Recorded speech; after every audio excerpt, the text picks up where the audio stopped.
Cannot like the art में आप सभी का स्वागत है। साथियों, गरीबी न जाने क्या क्या करा देती है। कुछ लोग अपना गुर्दा बेच देते हैं, कुछ अपना बच्चा बेच देते हैं और न जाने क्या क्या कर देते हैं। इसी विषय से संबंधित डॉक्टर चंद्रवीर द्वारा लिखित कहानी है, बिना पैसे क्या धर्म क्या अधर्म। तो आइए चलते हैं अपनी कहानी। नन्ही को लेकर सितार और सलोनी अस्पताल में दाखिल हुए। बरामदे से गुजरकर जाती हुई एक लंबी सांवली नर्स उन्हें देखकर रुक गई। पूछा, क्या हुआ है बच्ची को? सलोनी कुछ न कह सकी और होठ भींचकर फपक पड़ी। नर्स ने सितार की ओर देखा तो उसने भी गर्दन झुका ली। कैसे होते हैं ये गरीब लोग? नर्स करुणा भाव से भर गई। उसने आगे बढ़कर बच्ची पर से सलोनी का आंचल हटाया। चकित भाव से उसके मुख से निकल गया, हे भगवान, इतनी कमजोर बच्ची, हड्डियों के अलावा इसमें बचा ही क्या है? कब से बीमार है? तबीयत तो आज सुबह से ही खराब है, सिसकते हुए सलोनी ने बताया। उसके इस झूठ के लिए नर्स उन दोनों को धमकाना चाहती थी, परंतु कुछ सोचकर उसने कहा, आने में देर कर दी। अब मेरा मुंह क्या देख रही हो खड़ी हुई? जल्दी से आओ मेरे साथ। और नर्स तेजी से गैलरी की तरफ चली। एक छोटे कमरे में पहुंचकर उसने विनम्रता से कहा, बच्ची को लेकर यहाँ बैठो, इलाज तेजी से करना होगा। जाने से पहले नर्स ने प्यार से कहा, फिक्र मत करो, संभालो अपने आप को, ईश्वर बहुत कारसाज है। और तेजी से दरवाजे से बाहर चली गई। सितार नर्स की आत्मीयता से बहुत हतप्रभ था। क्या ऐसे भले लोग भी होते हैं इस दुनिया में? मुश्किल से 2 ही मिनट गुजरे होंगे कि नर्स डॉक्टर को साथ लेकर आई। डॉक्टर ने बच्ची का चेकअप किया। एक पल गंभीरतापूर्वक खामोश रहकर उसने नर्स से अंग्रेजी में कुछ कहा और पैड पर कसे कागज पर ढेर सारी दवाइयां लिखकर नर्स को दी। कुछ हिदायतें देकर डॉक्टर चला गया। नर्स ने दवाइयों का पर्चा सितार के हाथ में देकर कहा, जाओ इन दवाइयों को जल्दी से ले आओ। किंतु सितार पर्चे पर निगाह गड़ाए अविचल सा खड़ा था कि न जाने कितने रुपयों की आएंगी ये दवाइयाँ। मेरे पास तो सिर्फ 400 रुपल्ली हैं। नर्स तुरंत सितार की दुविधा समझ गई। बोली, अगर पैसे न हो तो कोई बात नहीं, दवाइयाँ उधार आ जाएंगी। अस्पताल के मेन गेट पर जो मेडिकल स्टोर है उससे मेरा रेफरेंस देकर दवाइयाँ ले आओ। जब अस्पताल का पूरा पेमेंट करके जाओगे तब उसका भी हिसाब चुकता कर जाना। इतना सुनकर भी सितार एक हिचक के कारण खड़ा रहा। धीरे से कहा, मना कर दिया तो? मना नहीं करेगा भले मानुष। यह तो दस्तूर है मेडिकल स्टोर का कि जब तक मरीज अस्पताल में है वो दवाई उधार देता रहेगा। कई बार पैसे नहीं होते, इसका मतलब यह नहीं कि दवाई भी न मिले। नर्स को लगा कि इस गरीब आदमी में हिम्मत ही नहीं दवा उधार मांगने की। अतएव उसने एप्रिन की जेब से अपना मोबाइल निकाला।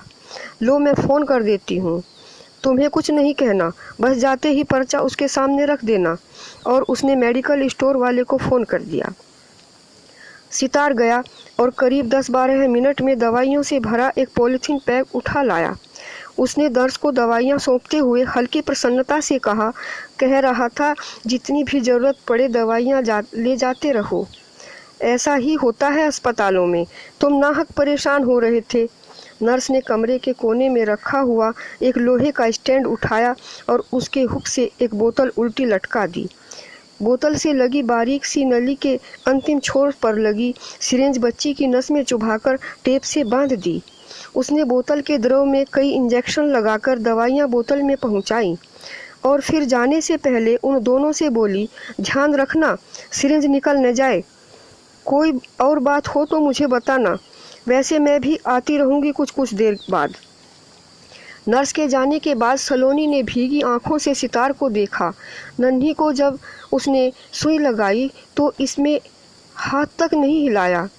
सलोनी के मन में आशा की डोर टूट रही थी। यह जानते हुए सितार ने ढाढ़स बंधाया, तो फिक्र न कर, इलाज शुरू हो गया है, भगवान सब कुशल करेगा। उसने भगवान के प्रति विश्वस्त होने के लिए कहा, हमने कभी किसी का बुरा नहीं किया, वो हमारे साथ बुरा क्यों करेगा? आशंका भरी अंधी ममता से सलोनी ने आंखें बंद की और दोनों हाथ जोड़कर कहा, नन्ही के ठीक होने पर देवी माँ के मंदिर में 11 रुपयों का प्रसाद चढ़ाऊंगी। उन दोनों पति पत्नी के मन पर दुख और चिंता के बादल छाए हुए थे। नर्स जब भी आई उनमें उम्मीद जगा गई। उनका हौसला बढ़ा गई। वे उसके सजीव शब्द सुनते हुए भी चेहरे पर हल्की निराशा की सी झलक भांप रहे थे। शाम होने पर डॉक्टर राउंड पर आए। उन्होंने बच्ची के शरीर में जाती हुई दवाई देखी, निश्चेत पड़ी बच्ची का माथा छुआ। उन्होंने नर्स को अंग्रेजी में कुछ कहा और पैड पर कसे कागज़ पर कुछ और दवाइयाँ लिखीं। नर्स को जरूरी निर्देश देकर जाने लगे, मगर उनके सामने करबद्ध होकर रुआंसे स्वर में सलोनी ने पूछा, बच्चिया बच तो जाएगी डॉक्टर साहब? एक क्षण डॉक्टर मानो असमंजस से देखते रहे, फिर संभल कर बोले, परेशान मत हो, जरा कीमती और विदेशी दवाइयाँ लिख दी हैं, पर है जीवनदायिनी। डॉक्टर फिर जाने लगे। सलोनी ने उनकी पीठ पीछे से अपना वही प्रश्न दोहराया, बच तो जाएगी मेरी बच्चिया? बिना उसे देखे ही डॉक्टर ने कहा, कल सुबह तक इंतज़ार करो, और चला गया। नर्स ने पर्चा सितार के हाथ में थमा दिया। जाओ इन दवाइयों को ले आओ। इन दवाइयों को लेने के बाद बच्ची होश में आ जाएगी। सितार किसी धीमी मशीन की तरह गया और दवाइयाँ ले आया, परंतु उसके मस्तिष्क में डॉक्टर के शब्द जो गूंजते रहे कि दवाइयाँ कीमती हैं। अब तक दवाइयाँ कितने रुपए की आ चुकी हैं, न तो उसने मेडिकल स्टोर वाले से पूछा और न ही उसने बताया। अगर नन्ही न बची तो उसका पितृमन इस सवाल पर नहीं सोचना चाहता था। नर्स ने स्टैंड पर दूसरी बोतल लटकाई और उसमें भी कई एक इंजेक्शन लगा दिए। जाने से पहले उसने अपना फर्ज समझा, इसलिए कहा, तुम लोग भी तमाम दिन से भूखे होंगे। मैं अस्पताल के क्वार्टर में रहती हूँ, तुम्हारे लिए खाना लाती हूँ। सलोनी ने सितार को उत्तर देने की अपेक्षा से देखा। सितार ने एहसान के बोझ से दबकर कहा, आप तकलीफ न करें, खाना तो मैं अस्पताल के बाहर से खरीद लाऊंगा। वैसे हमारी झोपड़ी भी सड़क ही के पार है। आप तो हमारी बेटी को बचा लो, यह एहसान जिंदगी भर याद रखेंगे। आदमी तो सिर्फ कोशिश ही कर सकता है, भरोसा तो उस ऊपर वाले का ही है, उस पर भरोसा बनाए रखो। और नर्स चली गई। भोजन खरीद लाने की बात तो वैसे ही थी, भूख ही कहाँ थी। भूख के चूहे तो पेट में कूद फांद कर मर चुके थे। भूख का एहसास भी हुआ तो अस्पताल का ठंडा पानी पी लिया। रात आधी से अधिक बीत चुकी थी। 11 बजे आखिरी राउंड लेकर नर्स भी जा चुकी थी। किसी मरीज का कातर कर रहा का स्वर सन्नाटे को पसरने नहीं दे रहा था, वरना चारों तरफ सोता पड़ा हुआ था। 2-1 आदमी बरामदे में पड़ी बेंचों पर लेटे अधलेटे ऊँघ रहे थे, जो भाइयाँ ले रहे थे। अचानक सलोनी ने नन्ही की छाती को गौर से देखा। वह फूल सिकुड़ नहीं रही थी। उसने अपनी हथेली उसकी छाती पर छुआई तो किसी भी तरह का कंपन न था। उसने बहुत बेचैनी से सितार को देखा और रो पड़ी।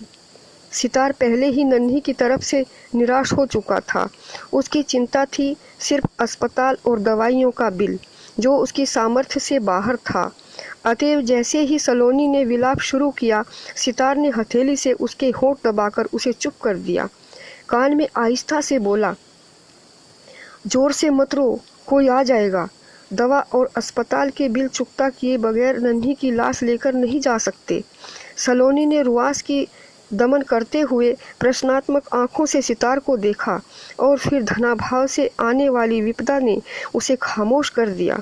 सितार ने उसी आहिस्ता स्वर में कहा, नन्ही को यहीं छोड़कर तुम चुपचाप अस्पताल से बाहर निकलो।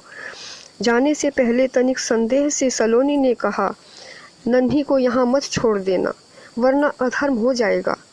बिना पैसे क्या धर्म क्या अधर्म, नन्ही को ले चले तो जरूर पकड़े जाएंगे। इसकी लाश तो बिना पेमेंट जा ही नहीं सकती।